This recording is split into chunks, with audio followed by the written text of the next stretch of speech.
Ja, så vi kommet til Tartonak. Det det som vi kallar for Sandbuktena. Det en strand, en fjører. Og det som vi sier her, det det rettelig størselig vekkort. Vi sier ikke av kava noen her oppe i fjøtlen, men ellers tatt her, og her enda nok så gode vøkstor, her grønt. Og tar vi til inn her, tar var det nekker skarvar som vi sa, og noen nese, en sånn ritje som jeg var spent på affæra. Jeg synes det nærre på, som vi sier her, og vi vet om vi ikke fikk filmet der på, synes det nærre vi. Men det var sånn lengt å genka, så vi får inn i Sandbuktena, og så skulle genka alle veien rundt han da veien. Så jeg var sånn spent på det her, jeg vet om vi fikk lurt meg inn. Og som vi sier her, så ble vi silt inn vi sånne batter. Det var flere av oss som får i land. Helena og onker Ånder, de får til venstre, og vi får til høyre.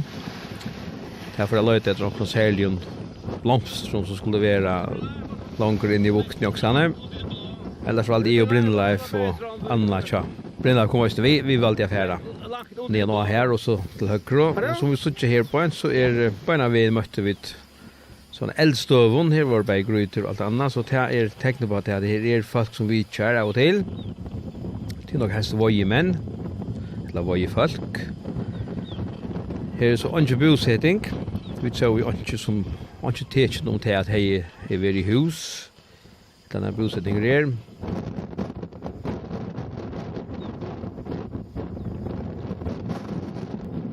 Hentan hyttan stod så et samlet her, at det en sånn voie hytta. Og henne færa vi så innan vi ikke man har løtt. Her sykja vi så at her kommer sinten ned og sinten ut. Dette så ut og med ut tog nesten som jeg vet om ikke fikk lurspinn og skarvanar. Dette så øyemarska land, man slagt, og sånn sand, eller hva det som grus, som man gonger av. Her sykja vi så iver buktena, Tartonak.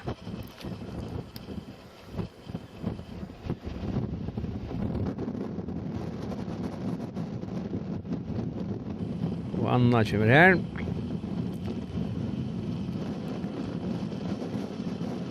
Det var godt å genka, det var slatt. Brindleif, han fikk tidlig tekra mynter i iPaden. Og så var jeg så grøt lagt som skulle fyrt til et eller annet, men det tog de så ikke nekra møyning vi. Her så ikke vi så hine menn at nesten som vi visste i øyene. Her det bratt. Det så grus alla veien. Men som sagt så vøkstor. Og Brindleif, han blir an å seta seg ångstene, så han fjerner mynte av henne, så hun sitter som en annen filmskjøttene og modell og poserer for noen. Her så gjør vi så vøkstre som her jeg vet ikke hva det heter, blomster av imenskens lem, eller vøkstor. Ellers landet nok så karst, her må man sige. Her så gjør vi så juvel 2. Det ikke 8-4. Vekkreværer og lydsinter, ellers og mindre godt vever her oppe. Men henne nere det en vær, og så det kaldt, og så det ildfyse. Men det bilt ikke nek, vi var vel uilagt, så. Men som alt oppe i Grønlandet, så det myndelig størslige og vekkort. Og hvis kjøttene til, så kjør vi så lekt jeg røkker. Her det som kommer faktisk for ut av Nese. Så skarvan av euro, men her har vi lekk så igjen stikt vekk. Jeg har vært for å fria lir, og som sagt, trakten hun var rei og skrutje lenge av hjem. Hatt så ivra, hvis ikke høytene lagra. Hatt så Tambukten, Tartonak.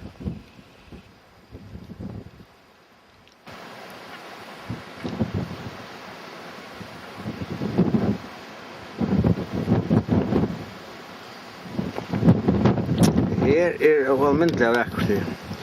Vi sitter ju i ändan också. Jag visste inte så kvar. Det var nästa skarvar har vi silt förbi. Men det var ju 60 att det var inte det trakt och något. Så, hur så det ut här bara?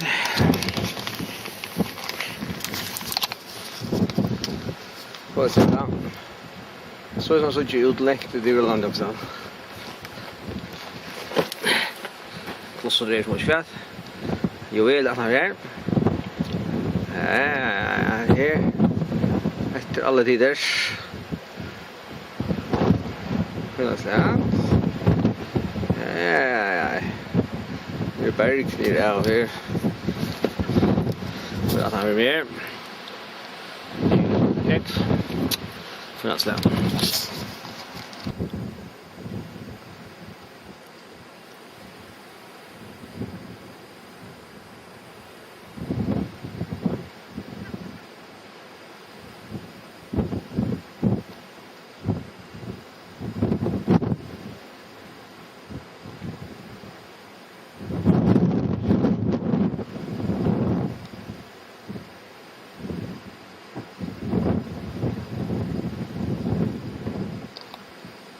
Det var sån bulter här i går.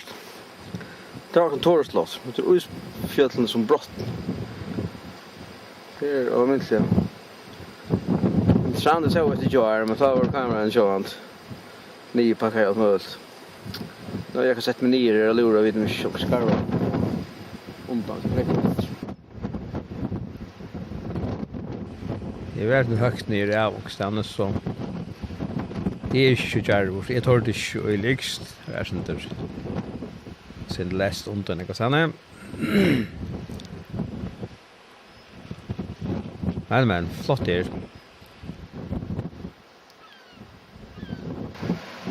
Här det är sandsrondar i också.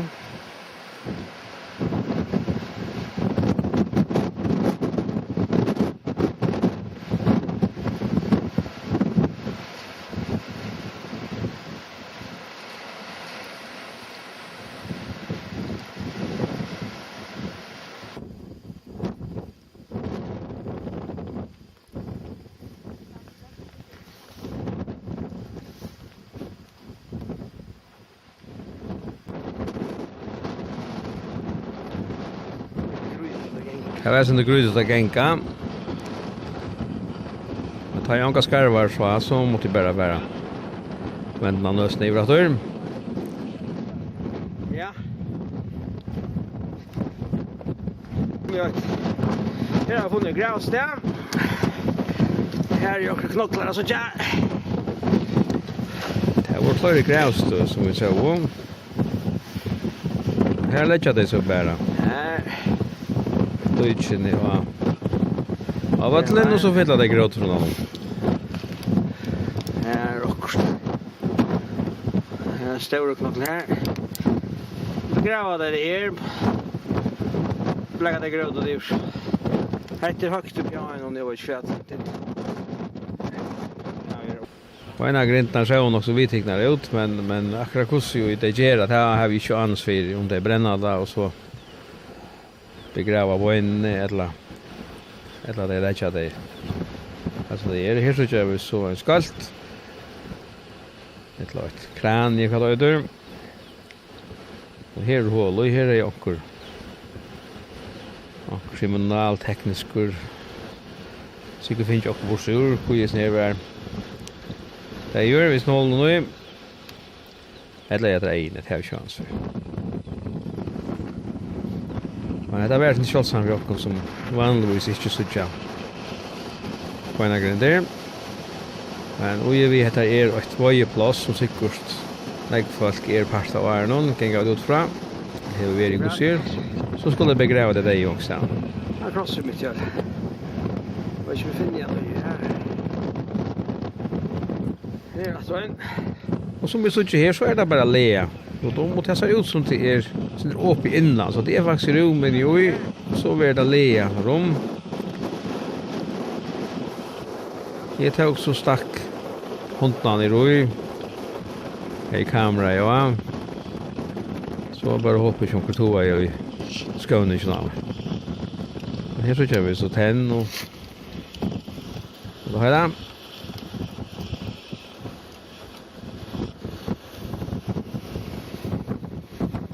tjocka moer och utkvärt allt möjligt som är det.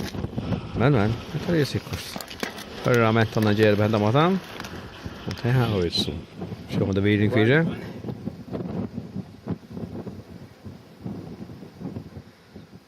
Krossar den där som jag kan. Och det här är läckt ut jag bara. Akkurat så utleverar sin nutkärre och när går äldre. Så det är nog det som det är att här vi inte falsk satt. Läckt ut jag bara. Och inte byggt in den närmast. Det som jag också om tar över alltid det som nästan här var det vi sjockort. Och road jag kom efter mig så var det stämt att släppa rymmingar. Men det vet jag sak var Sjötland. Det var så skarvaner som jag så inte men det var rymt i Arne kom så längt.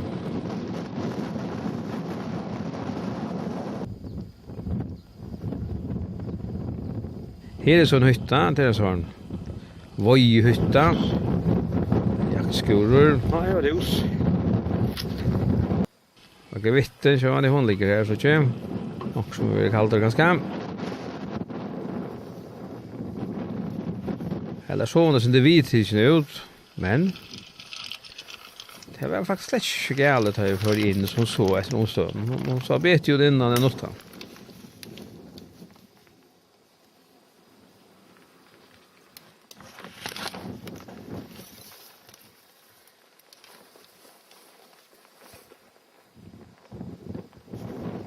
Hon var sett så snart att det var lea, gröt och backar. Eller, och så var det här så det som en drakt. Det var inte man som är över nu hjärt här för att det ska pröva. Täcka till och jag tar det där.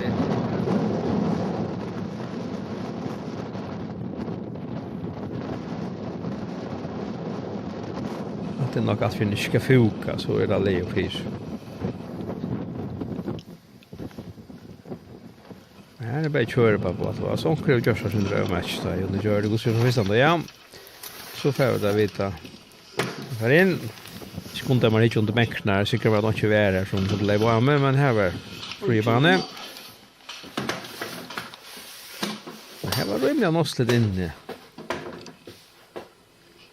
Och först att läsa vad du vant att jag såg en nossarna. Här var en brännjånor. Kackelånor lägger det då i tur. Eller brännare. Det är 20 år nu stad. Ja. Det är ett gott liv. Det är petroleum som. Ja. Det är ändå. Blå regler om. Ja, reglement var det nu. Kommunen och det. Ja. Hur man skulle fyra halta sig och hur man skulle omgänga 17. Man skulle vara i samma standard när man får när man kom. Sverige går ser. Och här är jag onkel fra Joel 2 vet han var alldeles Helena som är för bo i här och skriva blocken och halsa. Det är flöjt äldste ja. Då visar det här. Men det kostar så vi det ser eldstøyen som är grickvar som var tecknat på att det säkert var flöjt som var här sen. Och ja. Och alla det här var det GT bara tält vi som det så hålla till och så gör det så mätt.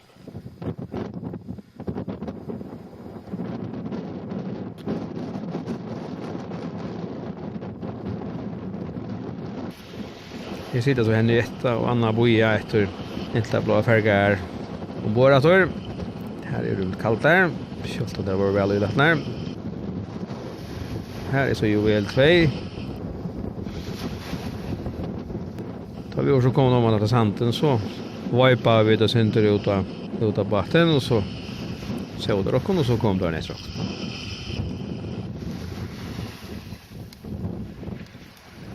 Här kommer så podd. Torleif tar hade jag öppet nu att affär går med. Att det är så tambatten som vill fixa motorerna. Han blev faktiskt väldigt tjock.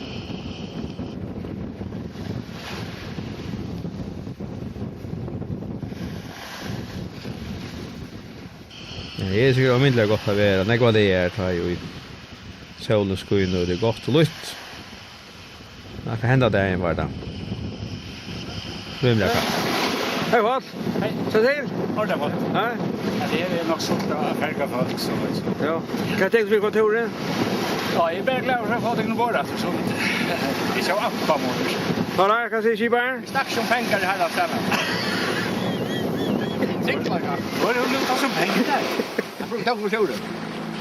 Här som jag nämnde, det är utskrök som vi vanliga förbinder vid Pinko-filmerna här. Ja, Emil Kni.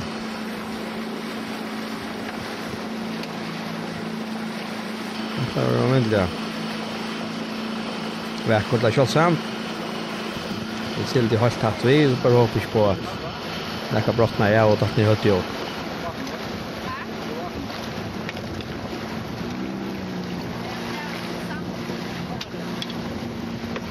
Men det kommer det ut, det är gott!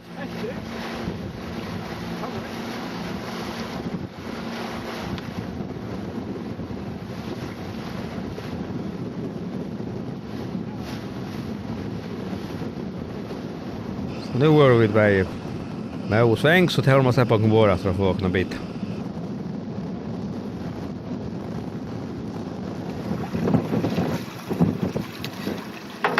Ja, Torleif han är färna på åkna kåk. Ska åka där? Jag kommer inte där, jag får ju inte så. Får du inte köra? Då ser vi att kan du åka akten? Jo, jag vet för axeln så här. Han var rejer och så, hade jag. Ja, och där.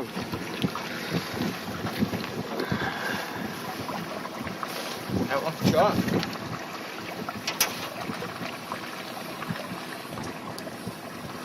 Ja. Ja, jag var ju för det rejer, ser vi allt. Nej. Kolla kan jag att det ser ut som gummibom. Ja. Halt shit, det är det ja. Jag tror det var rejer. Det är otroligt kan fiskarna äter upp. Ja. Det är oysfiskar. Åh, akkurat nu. Ja. Det är dock vi var skifta. Ja. Ja. Ta så rejer. Hur ser rejer ut? Det är grön där, det va? Ja, jag hade inte haft det där. Men jag drar rejer, men man har inte gummibom. Så jag hade det här hade inte ställt.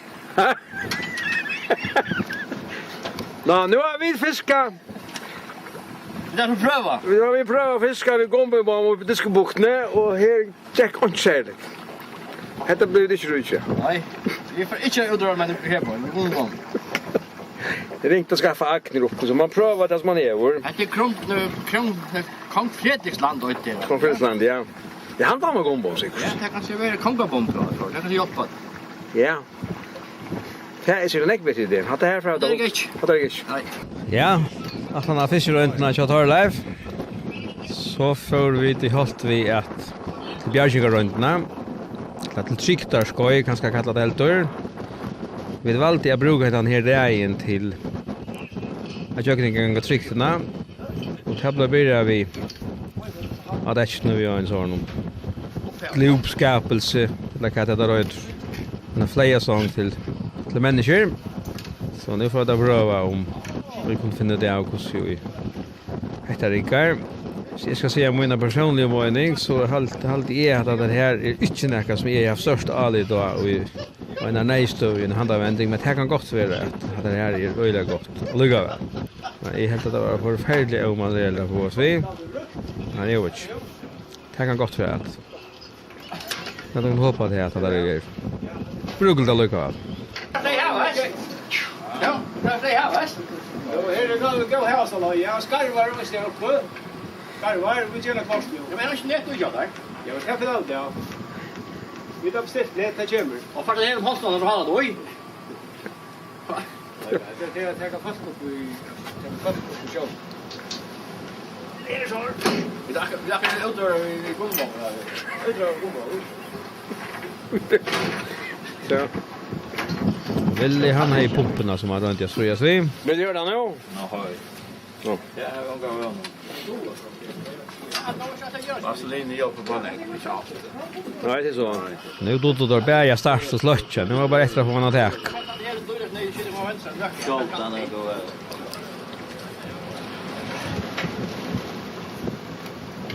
Det var kallt i veckan, så Angie bjöd till label i vår.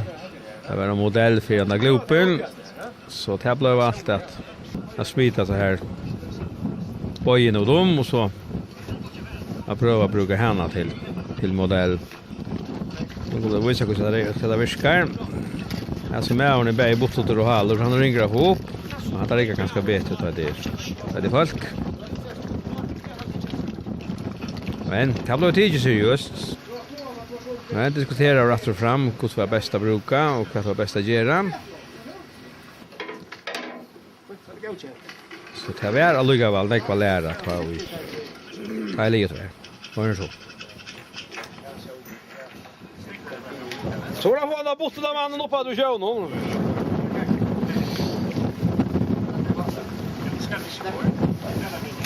Vi går bara här på natten va. Natten har man det.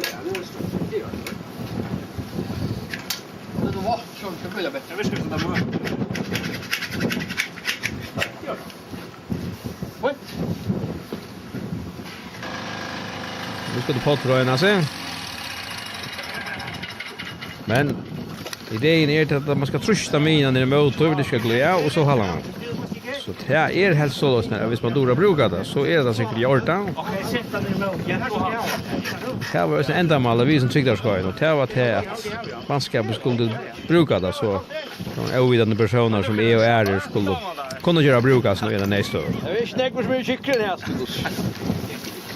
Okej, så sätter han där så har vi en kamp så blir det bra. Det kan ha tid också.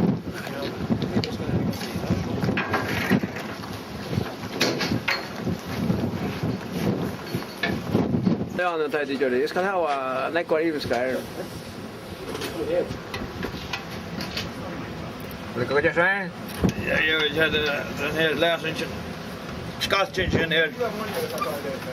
Först. Det kan väl kallt vara, ja? Ja, jag sitter. Men det är ju galet. Är vi gång samt det? Ja, ja. Ja. Men det är så. Man vill lika allt. Ja. Det var mala och så samma tjomma. Ja, titta. Det smalare ner tar det förfärligt. Ja, kan get lom. Nej, Jag tar skulle kosta och fort det lås lena på det. ja, är normala. Är normala. Ja. Så var det. Ja. Kan mot en ass ett last. Ja, Ja, och skriva skilt i år, inte mala. inte mal. Men titta att det är så näg, så är det så näg skilt.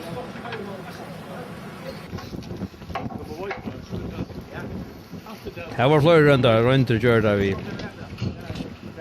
är så glob någon. Så jag alltid att ha finken hitlinga och sånt här. Jag har tagit nej. Så man som säger idén är till att människor skulle då bruka det här. Och det lösen till bruket. Vad är för sånt för att lära sig. Robert. Så vill jag bra. Så ska du få det här. Halloj, halloj, halloj.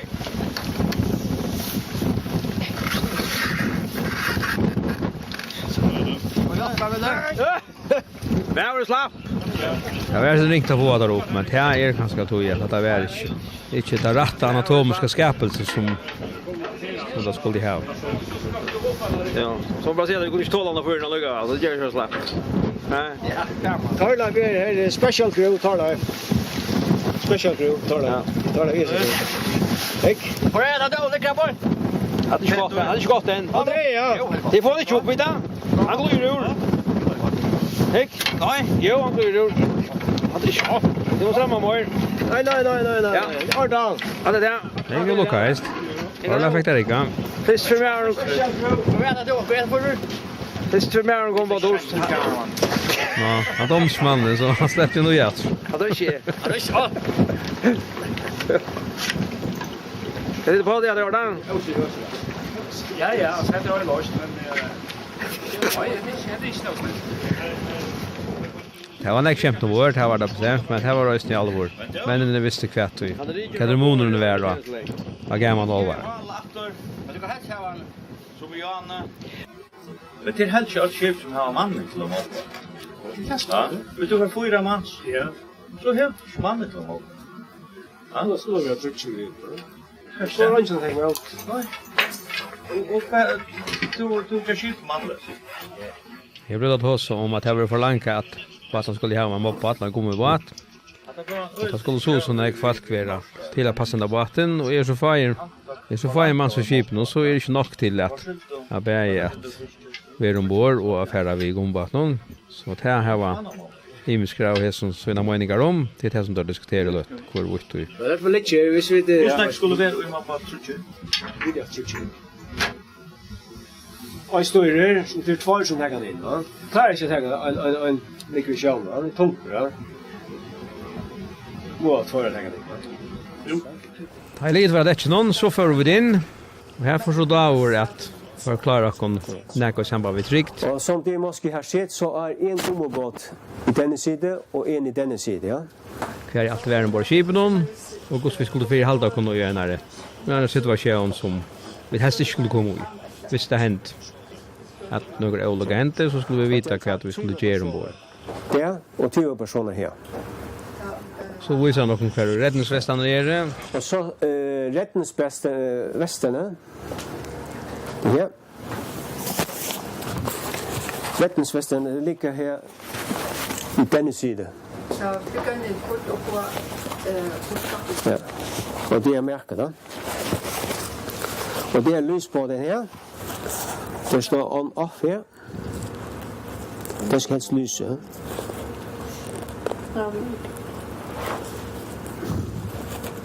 Sådan här.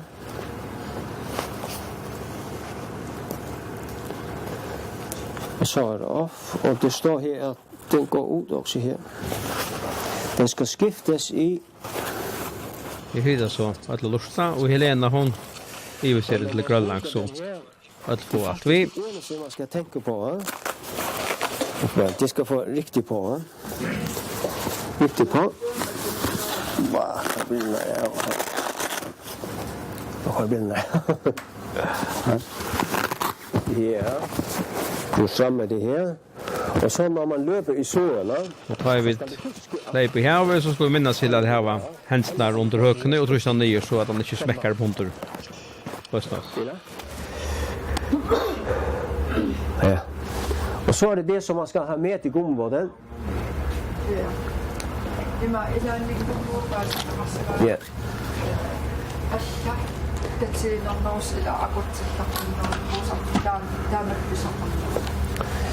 Det är en ting man ska ha med till gombåten, en sådan, VF och ett batteri. Det ligger där uppe. Ja. Och så och det här det kallar vi för en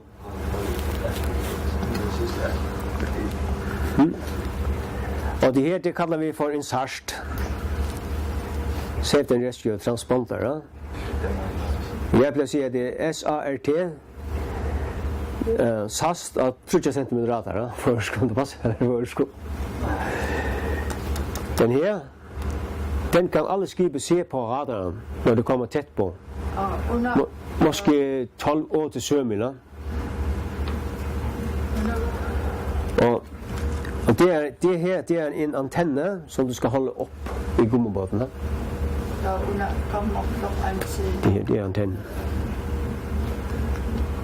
Og det vil sige, at når et skib kommer med radaren, som det står her, med 3 cm, så aktiverer de den her, og det er et lys på her.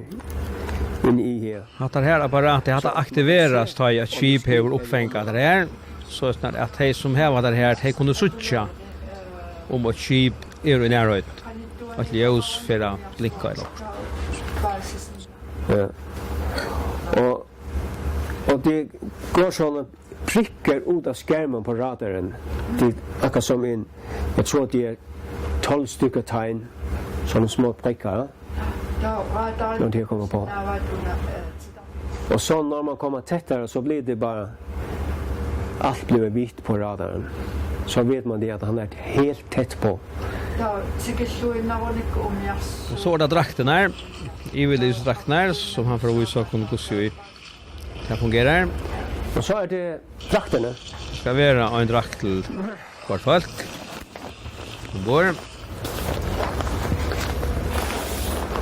Och det är skulle helst være, jeg vet ikke det helst være drakter til alle sammen, da. Det er det også. I dag skal man mye arbejde. Sådan.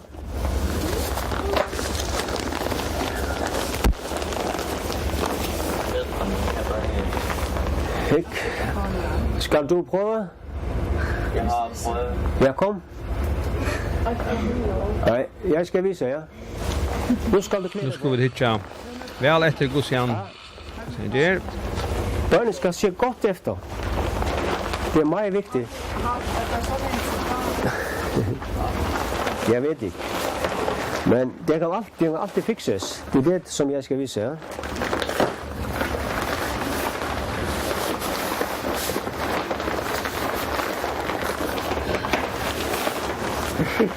Ja?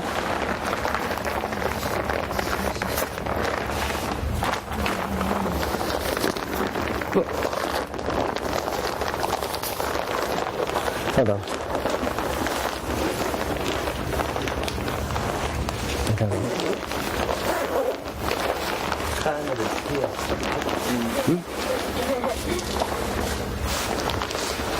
Dejligt picture.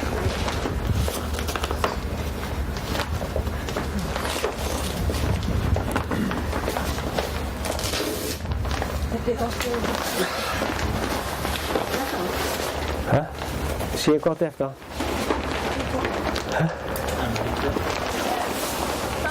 Ja? Nej, bare Anne Hitchen. Jeg bliver også ikke ja. Jeg får gå alt kommer til nu. Er du så klar? Spyr du av om man er klar, om den er klart. Han er behjave. Nej, det er jo lidt. Om han er klar, naga. Ja. Jeg synes, er du klar nu? At løbe? Hæ? Springe. Er du, hæ? Løbe til den. Ja, men lige med. Er du klar til at springe i havet?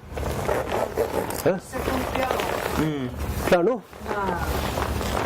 Hvad tror I? Handskerne på? Nej. Ikke, det er det, som jeg ville. Det allervigtigste. Nu skal jeg fortælle dig, ikke? Åbne igen. Ja, her var okkur som var glemt. Her er noen stroppar nu i her. Stropparna som er nu i her, men det er en viktig ting. Og de her. Fikk det alle? Her. Ikke? Her. De her, det er til at indstille drakten. Nu skal han strekke det sådan. Og sådan. Kan du se? Og det skal være som du føler det meget godt i den. Ja. Ja. Føler du det godt i den nu? Ja. Så er det der. Ja. Sådan. Og det her er noe Kør det sammen igen. som er viktig å minnes til. At man strammer seg stropparna her, så man tilpasser drakten etter støtten som man er. Du så heter den på. Skrik på helt. Du heter den på først.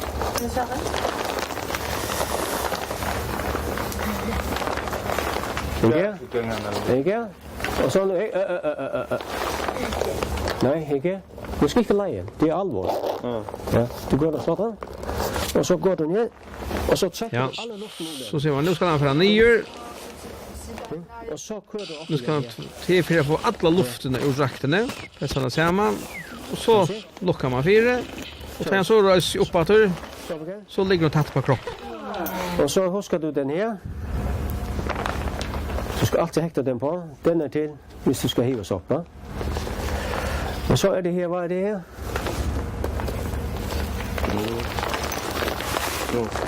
Hvad er det, Ella? Det står 140 200 Her åttan av steg og steg draktene vær, 100 til 200 centimeter. Og så sånn kilo.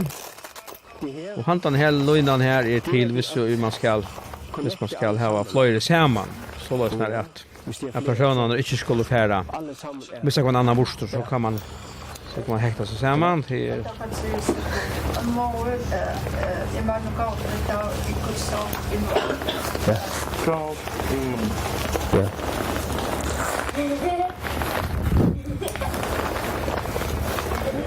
Sådär. Och så är här lys här. Får jag checka det? Så är det ljuset som är av drakten som man ska snära och så blinkar det. Och nu har vi så finns ju en egen helmingag som man ska för halva sig här man ska lätta sig i en EU-lysdrakt. Kasst det. Så är det. Nu får det på plåsa. Det är värre. Ja. Får du göra det? Tack för det. Och det är mycket viktigt när man kommer ordet den igen. Så kunde sådan. Här till så det nästa kan få. Slänger det med. För det här det är mycket viktigt. Ja? Hvis vi tänker det var en övelse på en oljeplattform en gång. Och så var det en som var mycket lille. Han var gått i den där. Jag fortäller från en övelse och en vår plattform och en mindre person var färdig en sån drakt och han har glömt att hålla i stropparna och så hoppar i havet. Han får hettan längt upp på hötte och vatten kom in och till olika vid att de drunknar. Så det är tunningar mycket att man också om att stramma alltså stropparna och tillpassa så att drakten är passarlig till han personen som brukar den. Vi ser ut där Så det då på. Inte på magen. Ja, det är flörslut. Det är flörslut. Det kan jag säga. Det annars vill jag detta till det. Ja. Nej, det är jag ska. Det är jag fall det. Ljósene de tänder östne automatiskt hvis man inte möjligt att tändra där då finner det då så tänder det automatiskt här ju det kommer ju vatten. Och lysen det tänder också automatiskt visst det är det. Automatik. Man kan slucka det. Ja.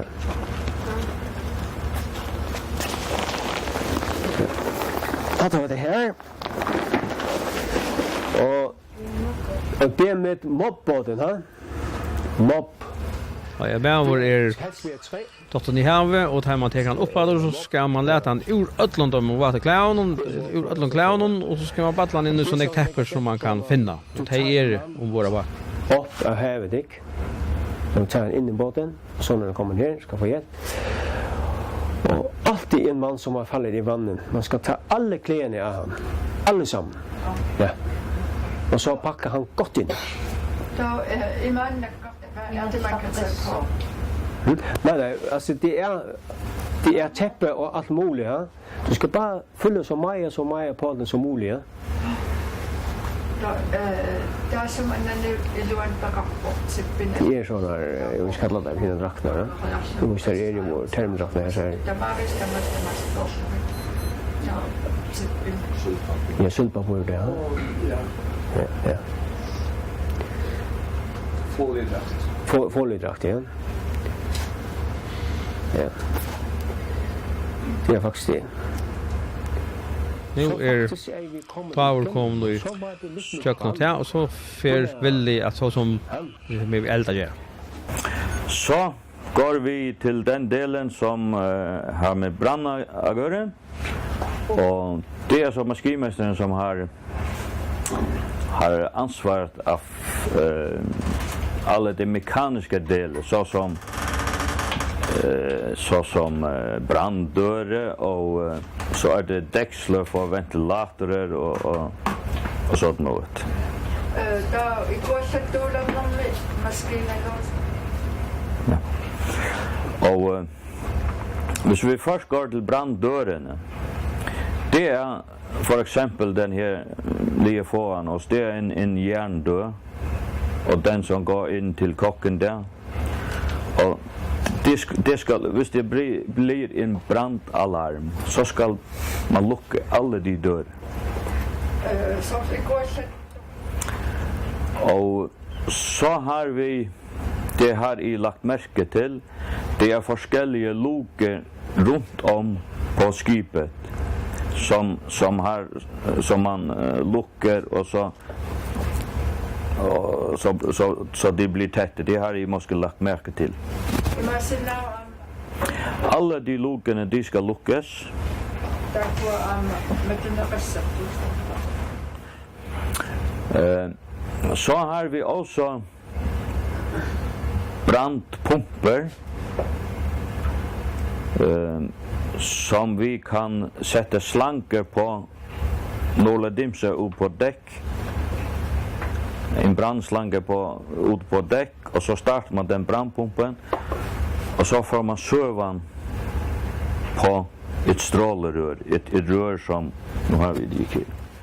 Och det rör där som vi har det här.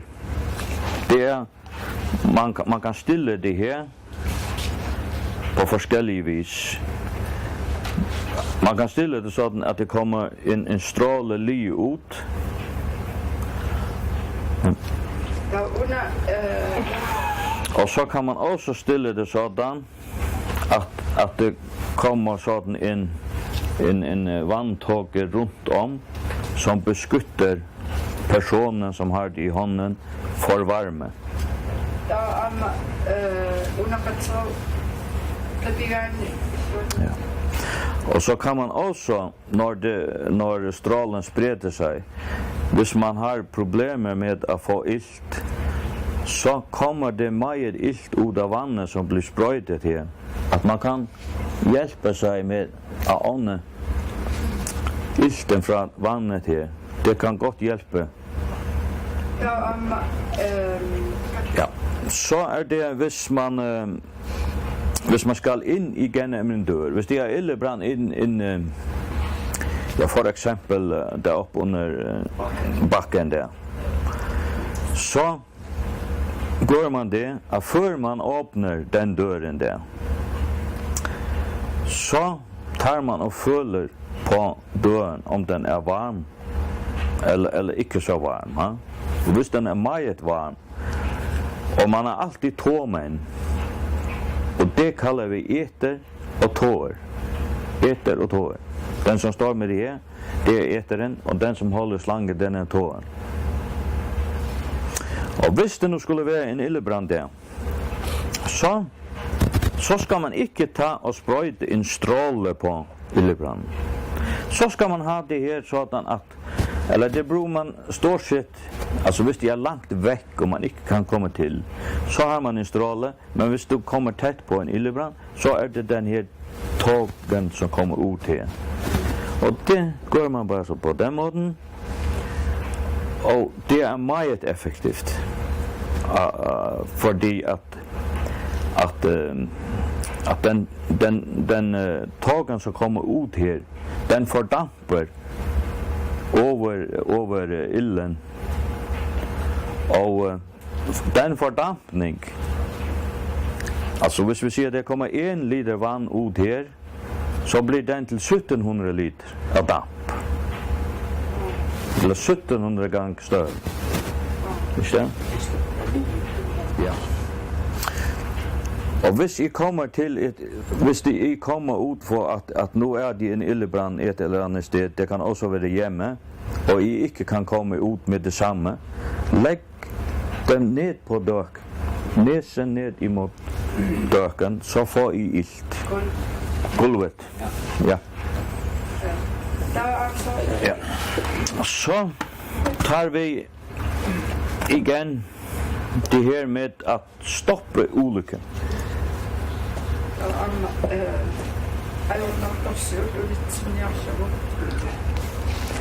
Det her er et brandteppe.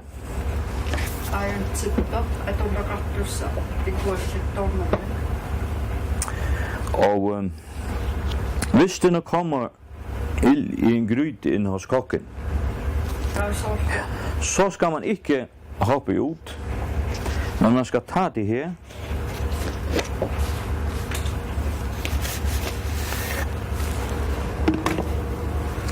og så er det her et stort tepp. Nu vet jeg ikke om jeg kan få det sammen igjen. Sådan. Og så gør man det. Man tar sådan om teppet her, på den måten, og så gør man på den måten her. Så man ikke brenner sine fingre. Så går man imot gryten og legger det ned over gryten og så slukkes det. Og det her er også godt å ha hjemme i sitt egen køkken. Og vann til det, alt det der inne når det er fett og sånt noe. Man må umulig bruke vann til det. Det her er det eneste man skal bruke til et komfort, brennende komfort, en gryte eller hva det skal være. Og likeledes om det skulle komme ild i hennes tøy, så legger man det her rundt om.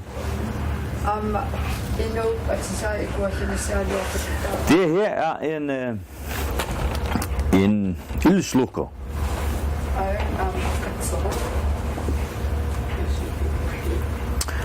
Og den er meget effektiv. Det er et pulver i her som heter ABC-pulver. Og den kan bruges til alt.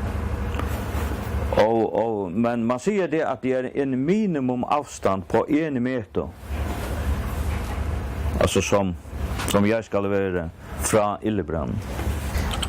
Men det eneste, det er det man hiver den der ut. Og så er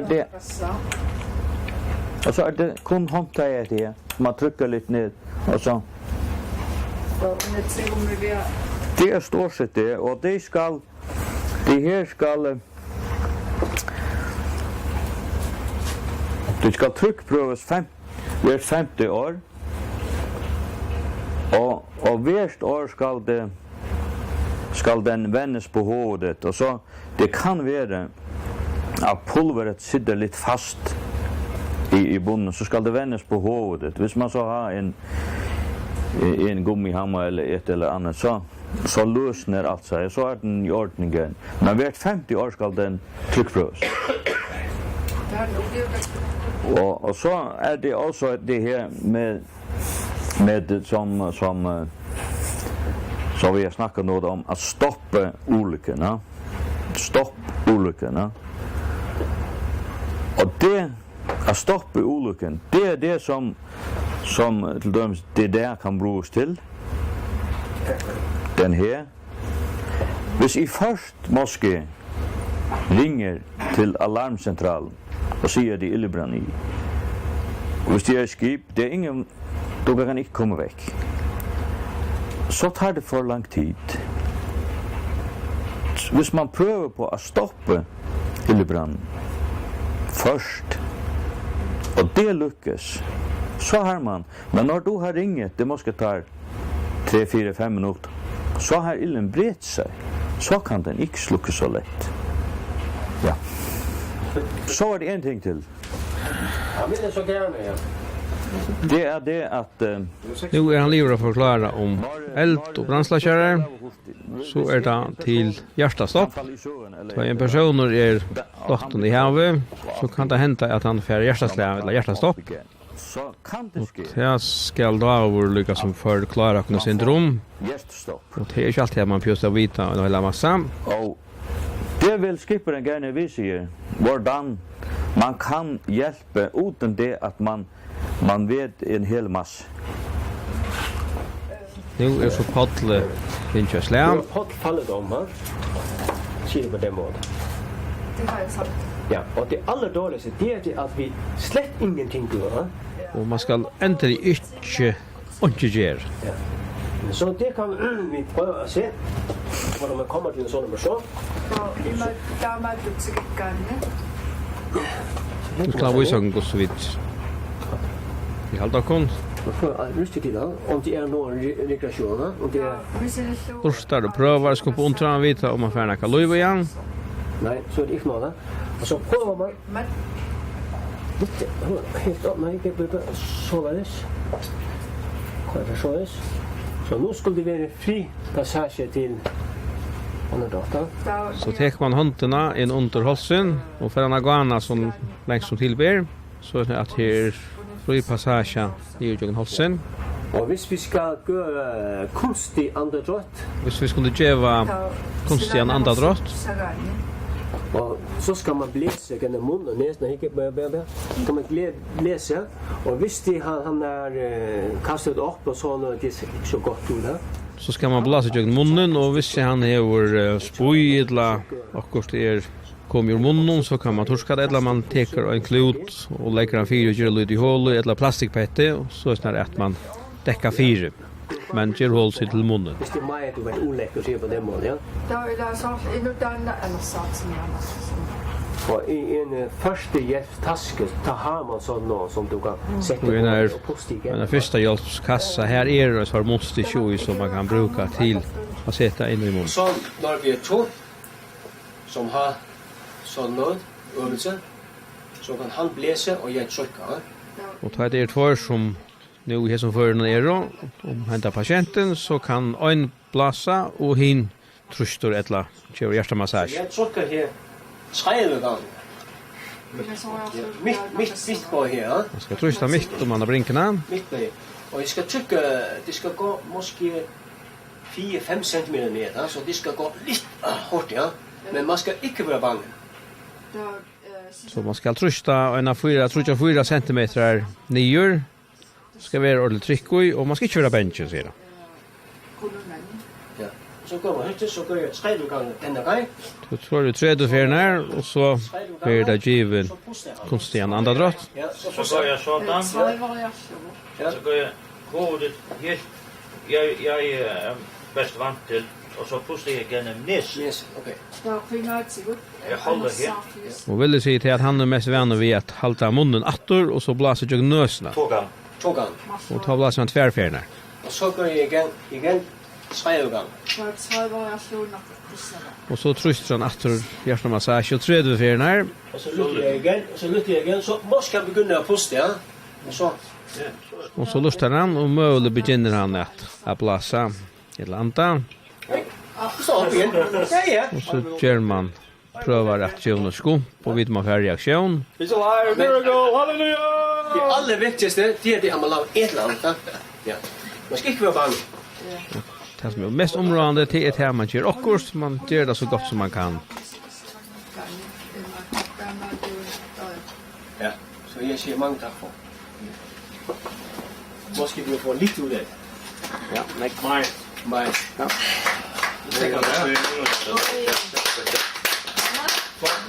Jag ska bara säga en gång, det var en lille dreng där hemma. Det var Vesper, va? Ja. Jag vet inte hur gammal var han? 8-12 år. Ja, det var helt lite. Ja, vi forteller her, hvordan det var vi med spadronsen i Vestmanna her som en var dotten i havet og en annan hei givet om noen første hjelp. Og til det bare spurt hvordan han lærte, så hei han gjør det at han har sett hvordan han gjør det i filmen. Så säger det, vad har du läst det? Nej, inte helt. Ja. Vad har du nu det? Nej, jag bara ser det i film. Nej, men Några bjärre år, animation på Piodik. han klarar det. Ja. Så er vi så vi brygger til sånn, her som kommer bare ner, kommer bare ner. Og det som man særlig skal vise at den er til utløser av mekanismene. Som syndrom. Så är det en löjland här då. Är det? Kom den här i tjejen med längst. Og så tar lynen som man skal ha i fyrir at den skal lasas opp. Nu kommer ett rätt mest jag här, så det var riktigt ja. Ja.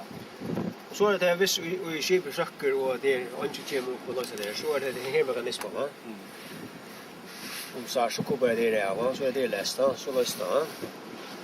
Så är det här till det har alla nya. Men det är en sak att vi det är här.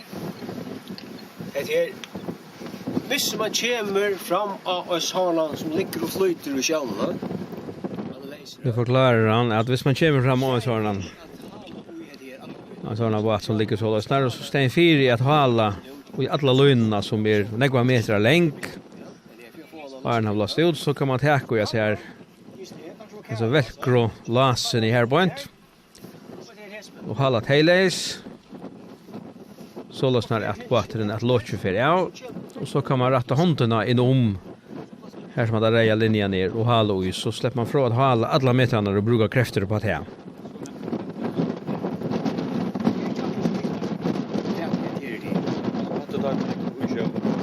Hette det hvis du kjemper fram på en sånn flækas, hver to ligger i en illustrakt i sjøen, va? Og han ikke utløstra. Hva hatta til Davor? Ligger du en illustrakt og at han ikke fær såntor, så kan så halja så velkrolasten stein fyri at som sagt har bruka tog ju orsko på att hala alla så metrarna det var inte kan snacka om det var ganska 25-20 meter som linan kan vara.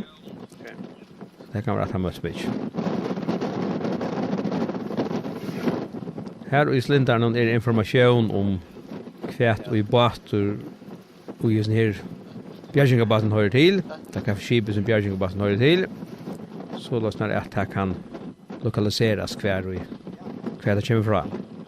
Det är som sagt ju en cylindra som är bunden till båt. Björgingabasen.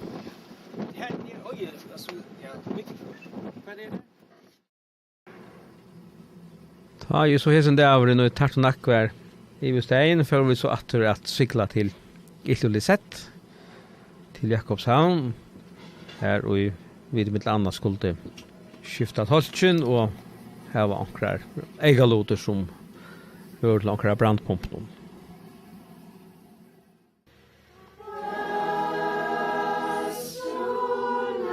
Nästa sändning tar vi färra av vi kör bygder så färra att till Kvartsut och till en bygd som vi har varit i och gör för och det har vi som sagt och innan sändning framåt.